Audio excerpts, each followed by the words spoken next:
So, for God's sakes, we of course have to go over uh Aleister Black. Of course, Aleister Black, a former NXT champion, like that actually coherently counts as anybody you can take seriously.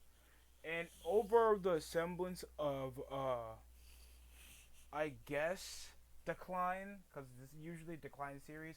I do a suck series. If I ever do to how to improve the star series, it's got to be somebody that I've noticed other YouTubers already did before me, like Technical Work Rate already does, like Nero, Davey Boy Smith Jr. that used to be in the WWE. Then he works over in Japan, and now I see him over on MLW. Now I hear rumors that he's possibly coming back to WWE. Uh, but I wanted to like strictly go over the decline of Aleister Black because this guy was over the hypeness over the decline of televised ratings back on the year 2019. I saw him back on NXT New Orleans and NXT Takeover New Orleans like 2018, and then the first time I actually saw him on the main roster was January 2019 when he was making his debut. This was during the time of I think after they lost to the War Raiders for the tag belts, and then they all went to the main roster unnecessarily.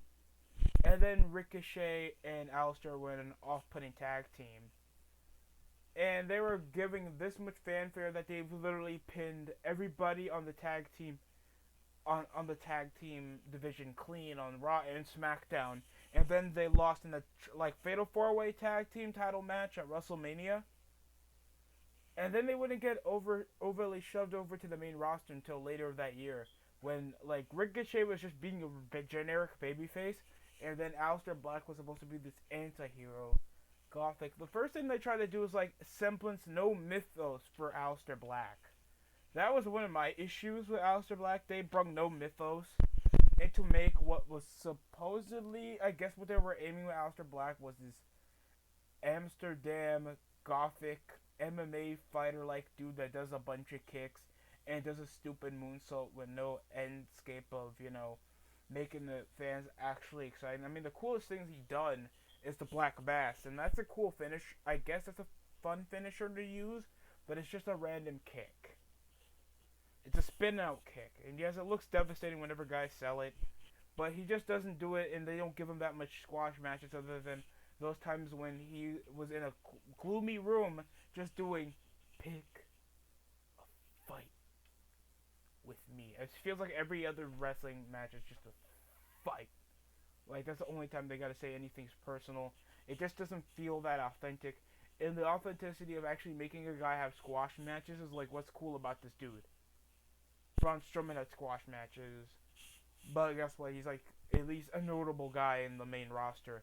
Aleister Black, like, what has he beaten? Who has he beaten? That's noticeable. Like, I remember just this dumb little 2 month feud that he had with Cesaro, and then he comes around squashing around Buddy Murphy from the end of 2019. He was in a few soon-to-be places in the singles division. He hasn't even won gold, and his best match he had over his time on Raw was, I guess, his TLC match in 2019 against Buddy Murphy, where he got a busted up nose, decent back and forth, and the guy just continued to just do nothing for the remainder of 2020. Now his girl, Selena Vega's been released. He had no Satu storylines other than just being the random tag team partner with Humberto Carrillo, another washed up Hispanic jobber with no identifiable look, charisma, or actual interesting wrestling moves that tear him apart from people like freaking Sin Cara. So, if you're telling me that you guys actually want Aleister Black to actually be overly pushed, I don't even know over the current relationships that he has with Selena Vega. That's already going to give him a bad rap.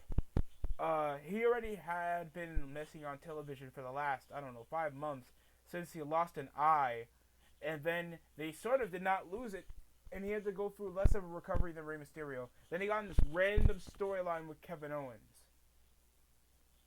And over that time, where they were at least trying to give him another a heel persona that they should have gave him from the jump, and actually make him interesting.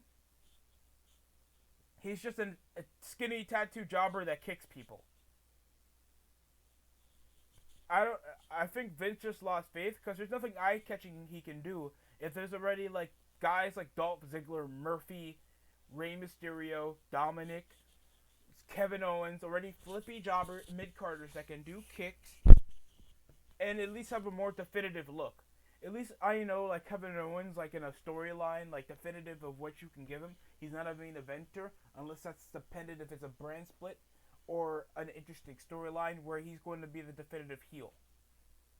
I can at least pick a spot over for Kevin Owens to do. I don't know what in the hell I can do with Aleister Black. The guy's name in the Indies was called Tommy End. If that isn't like something like a guy possibly, oh, a man in CZW died due to a pile driver on a thumbtack covered light tubes while it was on fire. Huh. Maybe we should stop matches like this. That's what Tommy End sounds like. Aleister Black is a pseudo jobber. I think he's also a weirdo SJW goth dude that possibly shops on Hot Topic. I'm expecting a lot of backlash because possibly there's some parts of the fan base that do have a lot of favor over Aleister Black. For some apparent reason, he doesn't seem that conceived as a talker. He doesn't have that much definitive of a look other than he wears black stuff. He doesn't do anything gothic in his entrance. It's just him literally getting lifted up by some kind of small platform, and they just had him stop doing that during the pandemic.